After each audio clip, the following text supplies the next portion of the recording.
NGEN-PCs here, I'm William, and we're proud to review our very first sponsored build, courtesy of InWin themselves, the 303.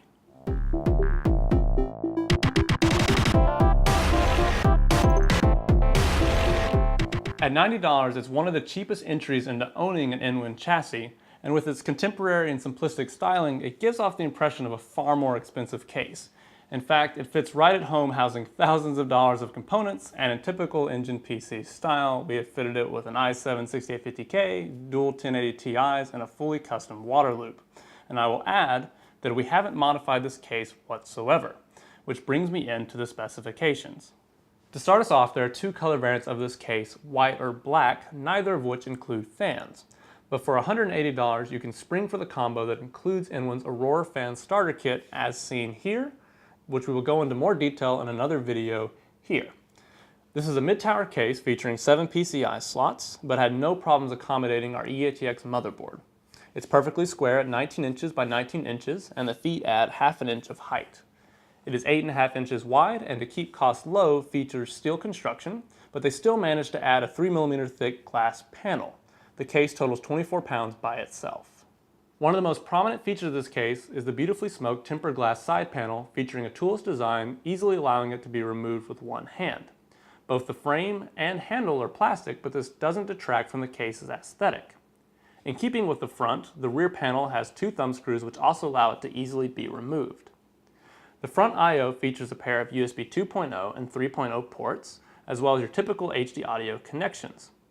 Both the front panel and the logo are backlit sky blue, but probably my favorite feature are the fact that the cables in the rear are easily disconnected for times where you simply won't use them. This case was designed with water cooling in mind, as noted by the vertical 360mm radiator mount up top. We could easily accommodate a 40mm radiator with 25mm thick fans. When we tried putting in a 60mm radiator, it forced the fans right up against the glass. Here at the back, you can put a 120mm radiator of any thickness so long as it didn't block your components. And down at the bottom, there's also room for another 360mm radiator. Its thickness depended on what components you have in the case. In our example, we could easily put another identical 40mm radiator. Now, best of all, there are plenty of sliding screw holes that allow the accommodation for pumps. And so we were able to easily find a home for our EK-D5 dual pump res combo without having to drill any holes. The case can accommodate up to 4 total drives. There are 2 2.5-inch removable drive trays up front, and in the rear there are 2 combo 2.5-inch and 3.5-inch removable trays. The power supply sits up top behind the 360mm radiator. The case can accommodate an ATX power supply of any length, but go past 200mm and you'll cover up the sole cable routing hole. Any longer than that and you'll have to modify your own. So what are our thoughts on the 303? For starters, we've built in many InWin cases such as the H-frame, S-frame, the TOW, the 901, the 805, and by far, the 303 was the easiest one to build in, and it happens to be the cheapest. To accommodate all our water cooling loops, all the other cases had to be modified in some form, some far more extensive than others, and we didn't have to drill a single hole in this case. And in fact, I know we wouldn't even have to drill another hole to add the radiator in the back and at the bottom. Combine all that with the toolless entry this case has, and building in it was super simple. The only foresight you need before building into this case is the realization that you need to install the 360mm radiator or fans before installing the power supply, which will then block access to those mounts. The case was said to only accommodate an ATX motherboard, but we had no problems and didn't have to modify it to accommodate our eATX motherboard.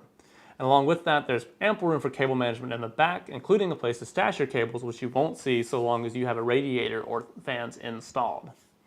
There is a genuine oversight this case has, and it has to do with the power supply. In a water-cooled scenario, the radiator is exhausting hot air directly into the intake of the power supply.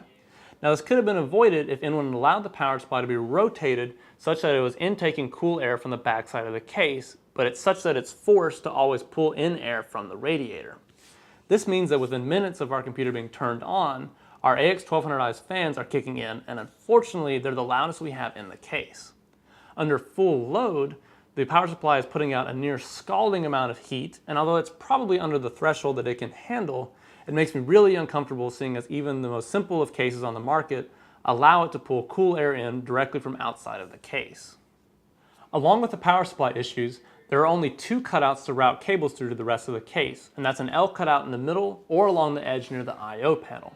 Now, while we're able to accommodate the cables we needed, length will be an issue, and to route the GPU cables from the bottom, you will need extensions.